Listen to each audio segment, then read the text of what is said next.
Oi pessoal, eu sou o Alessandro e o seguinte, é comum ouvir de pessoas que não estão acostumadas com quadrinhos de super-heróis, sejam leitoras de outros tipos de quadrinhos, sejam não leitoras de quadrinhos, mas que querem se aproximar dos quadrinhos, reclamações sobre a cronologia, né? Frases desse tipo são comuns, olha só. Bom, eu gosto de algo começo, meio e fim, né? Eu gosto de começar e terminar, um negócio que é para sempre é complicado, as pessoas falam assim. Ou então tem alguns que dizem que não sabem por onde começar, vão chegar, cara, posso ler isso, né? O que eu tenho que ler antes? Essa pergunta também é comum. O que eu tenho que ler antes? A dificuldade às vezes de se situar. E assim, né? Mesmo entre leitores de quadrinhos de super-heróis, não são poucos aqueles que não têm muito apreço pela cronologia. Aqueles que acham, por exemplo, que banir a cronologia é libertar, sei lá, a criatividade dos autores, né? Então, enfim, né? A cronologia acaba sendo com certa frequência bastante criticada. A questão é, a cronologia é um mal tão grande assim? Pelo menos, bom, vamos tentar pensar um pouquinho sobre isso e fazer alguns caminhos de reflexão, ainda que no final a gente não tenha nenhuma resposta tão conclusiva, imagino que a gente possa levantar alguns pontos que vale a pena conversar. O seguinte, né? Quando a gente fala em cronologia, eu penso em duas coisas. São duas coisas que vêm à minha cabeça, né? No caso dos quadrinhos de super-heróis. A primeira delas é o universo compartilhado. É o fato das aventuras dos X-Men, do Homem-Aranha e do Thor se passarem no mesmo universo. Ou do Superman, do Batman e do Flash. Enfim, né? Então há um universo compartilhado e os heróis vivem todos nesse universo e vivem suas aventuras nesse universo. A segunda coisa é a continuidade. Ou seja, a história anterior ela vale. Ela faz parte de uma vida, de uma trajetória aí do personagem. Ou seja, se lá na década de 70, acho, né? A Gwen Stacy faleceu, ela morreu, ela está morta agora. Então, assim, nos quadrinhos do Homem-Aranha, né? A não ser que ela tenha inventado a ressurreição para ela. Mas é outro papo, a gente vai falar disso no final. Ou sei lá, se o Homem-Aranha usou o uniforme negro, ele usou o uniforme negro, ele vestiu um simbionte. Isso continua valendo para as histórias que estão sendo contadas agora. Enfim, né? Universo compartilhado e continuidade. E assim, eu penso que para pensar os problemas da cronologia nos quadrinhos, pode ser interessante pensar o uso de cronologia fora dos quadrinhos, talvez em outras mídias. E o seguinte, acho que nós temos hoje em dia dois grandes exemplos de que a cronologia pode não ser uma fraqueza, ela pode ser uma força. O primeiro deles, é o mais óbvio, né, é o universo cinematográfico da Marvel. Né? Pensa o seguinte, há ali universo compartilhado e há ali continuidade. E, assim, isso foi uma novidade para o cinema. Uma novidade que o cinema importou dos quadrinhos. E comercialmente funcionou muito bem. No começo as pessoas iam ver filmes do Homem de Ferro, do Capitão América, né? Com o passar do tempo elas passaram a ver filmes da Marvel, né? A marca ficou. E passaram a ver os filmes que eram ambientados nesse universo Marvel. Para mim, o grande ponto assim, de mudança, e que sinalizou essa mudança, foi Guardiões da Galáxia. Um grupo que praticamente ninguém conhecia, fora dos quadrinhos, assim, não era uma marca consolidada, foi consolidada através do filme, inclusive, para o grande público que eu estou falando. Né? E, bom, e o filme fez sucesso, né? Fez bastante sucesso. Hoje todo mundo, assim, sabe quem são os Guardiões da Galáxia. Pensem, por exemplo, também um filme como Vingadores Ultimato, um blockbuster absurdo, né?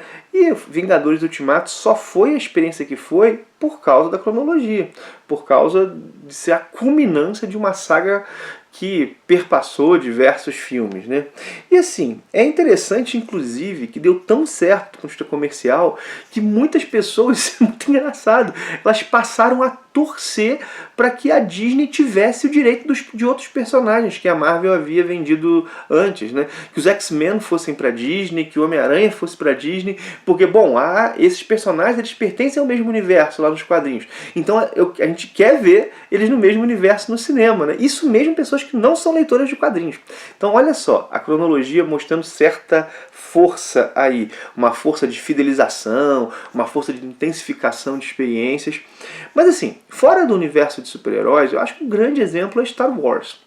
Cara, pensem, por exemplo, em The Mandalorian. Não sei se você viu a série, não vou dar spoilers aqui, mas o último episódio de The Mandalorian teve a força que teve por causa da cronologia. Não tem outra explicação. Mesmo que a série possa ser vista por alguém que não acompanhe, não tenha acompanhado Star Wars, ela tem ali, esse final, ele é impactante. Bom, quem não acompanha Star Wars, sabe nada de Star Wars, aquele final ele não tem força. Ele não tem força. Ele tem a força que tem por causa da cronologia, assim, né? Bom, a cronologia, ela gera em quem acompanha também uma sensação de familiaridade com o universo. Ela gera um universo que tem leis próprias, né? Ou seja, sei lá, o Superman ele sempre é afetado por Kryptonita. Kryptonita deixa o Superman fraco e pode matá-lo. Então, se a Liga da Justiça está no espaço e descobre que um planeta tem Kryptonita, não precisa falar nada para o leitor. O leitor, ele sabe que o Superman não pode ir lá, ou então ele tem que vestir uma roupa especial. Repare, né? Ela nos dá as leis de funcionamento daquele universo, que foram criadas e apontadas em histórias anteriores, né? Então ela gera uma sensação de previsibilidade, aqui eu não estou colocando previsibilidade na história, né? Mas de previsibilidade nas leis, no funcionamento, né? Que é útil. É claro, minha gente, tem um monte de contradição. A gente sabe que a cronologia, às vezes, ela é uma ficção útil, né? No sentido de que há vários, assim, vários buracos nisso. Mas estou aqui pegando um tipo ideal para a gente entender, né? Uma coisa que eu acredito também é que a cronologia ela é um repositório de ideias. Cara, quantas vezes um detalhezinho do passado não vira uma grande história, né? Bom, a gente pega, por exemplo, o que o John Byrne fez com o Quarteto Fantástico. Ele tinha muita mania de fazer isso. Por exemplo, teve lá Skrulls que foram transformados em vaca, né? Bom, como é que ia ser o leite disso aí? E aí depois criou uma história bacana sobre isso. Então, ela é um repositório de ideias, assim. Às vezes coisas que foram pueris lá nos anos 60 são relidas e, caramba, ficam interessantes, assim.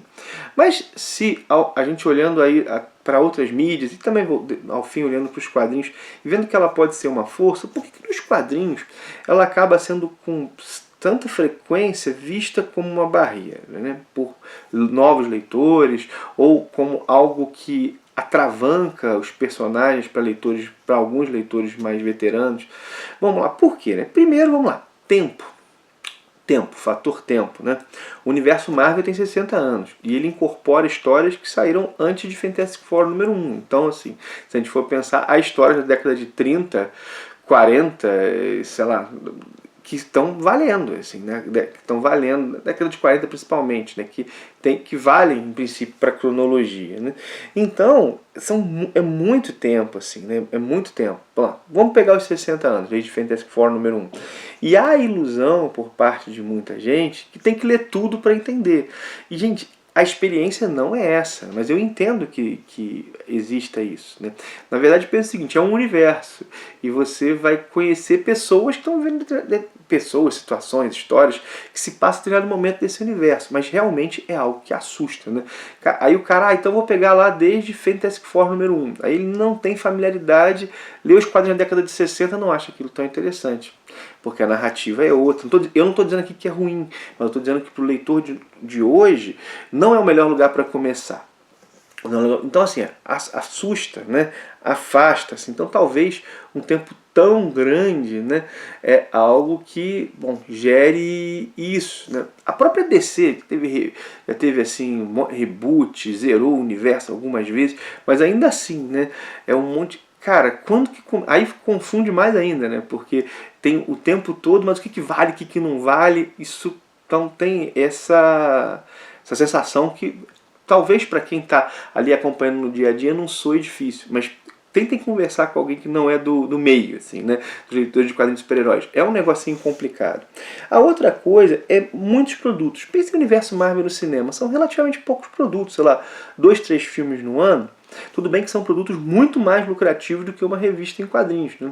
Mas, ainda assim, são poucos produtos para a pessoa acompanhar, né? E mais ainda, né, são poucos produtos e há alguns periféricos, perdão, há alguns principais e outros periféricos.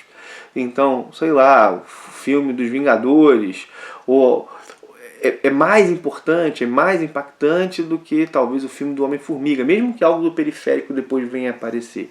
Mas há poucos produtos, alguns principais e outros periféricos, e isso é claro. Star Wars é mais óbvio isso ainda, né? Você tem os filmes, né, que são lá princípios estruturantes, e tem todo o resto do universo expandido, os livros, os quadrinhos, que a maior parte da galera que acompanha Star Wars nem vê, mas há ali poucos produtos estruturantes, né? Poucos produtos estruturantes, assim.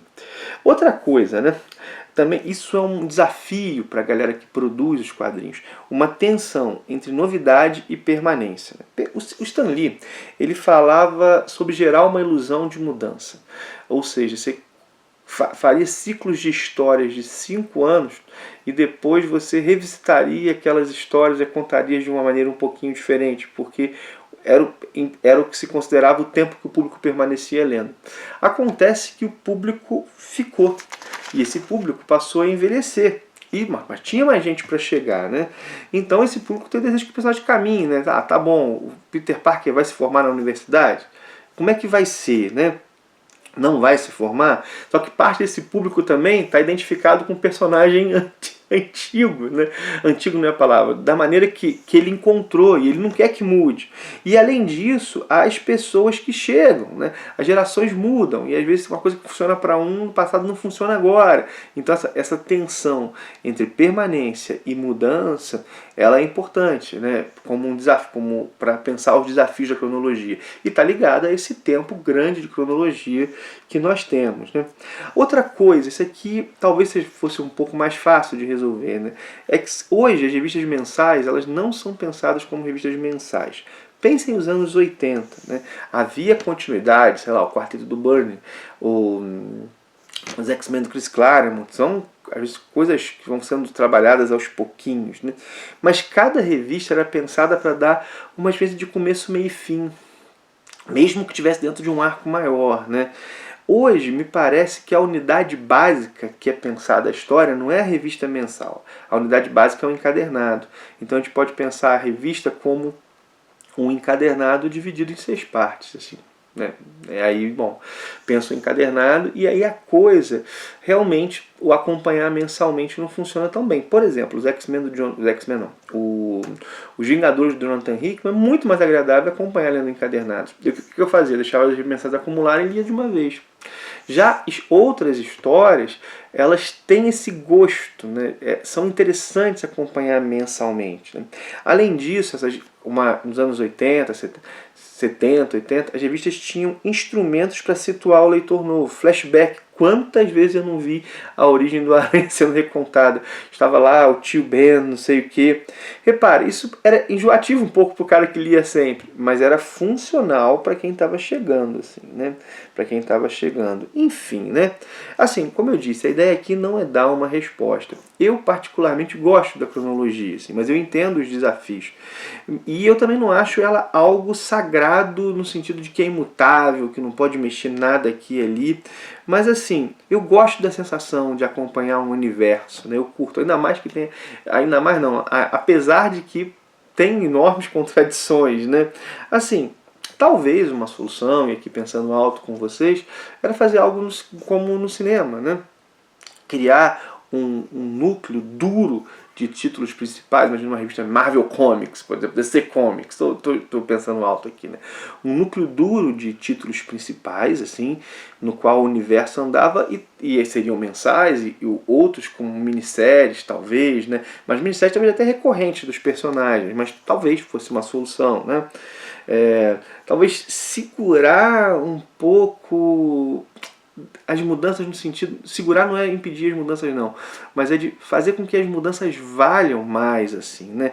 Pensa nas mortes e ressurreições. Talvez, cara, morreu, cara, deixa morto, né? Ou então, se for ressuscitar, ressuscita depois de muito tempo o personagem, que essa ressurreição seja impactante, porque há ressurreições bem feitas nos quadrinhos. Por exemplo, eu não lembro da galera reclamando da ressurreição do Buck, feita pelo Ed Brubaker, que deu aí no Soldado Invernal. Foi bem feita, mas precisam ser poucas, né? Senão banaliza a coisa e não fica tão interessante, né? Então, talvez assim, pensar também esses instrumentos de entrada, né? Algumas revistas de vez em quando que situem o leitor, ou, não sei, estou pensando alto aqui, né? É fácil, não é meu dinheiro que está em jogo, né? Mas outras coisas que situem também, né? O material de apoio com a internet isso tão difícil, né? Mas pensar em situar quem está chegando, né? O cinema fez isso. Pensa, por exemplo, antes de WandaVision começar, fizeram aquela série Lendas da Marvel, que é o seguinte, nada mais nada menos de um resumo do que aconteceu com a Feiticeira Escarlate e com Visão durante a passagem dos filmes da Marvel. Assim, né? Repara, foi um instrumento para situar quem porventura esqueceu ou não viu alguma coisa, né? Foi útil. Assim. Então, talvez mecanismos assim por quadrinhos, pensar em núcleos, talvez, com os X-Men do Jonathan Hickman está sendo feito isso. Né? É um núcleo ali dos X-Men, planejamento de longo prazo, enfim, né? Como eu disse, eu estou pensando alto, jogo a bola aí para vocês, pode dizer se gosta, se não gosta, não tem nenhum problema, acho que isso aí é uma questão de gosto mesmo, né?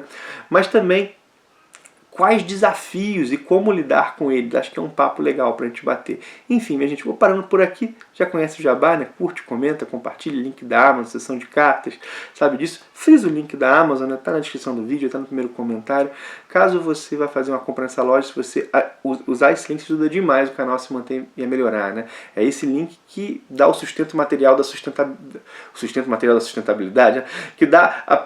Que permite uma sustentabilidade material do canal aqui, né? Então, se for comprar um quadrinho, um livro, um computador, qualquer coisa, quiser usar o link aí, te agradeço demais. Né? Como eu digo, para você não faz muita diferença usar o link ou não, mas para o Ministério dos Quadrinhos a diferença é total. Mas é isso, minha gente. Paro por aqui, um abração e até o próximo vídeo.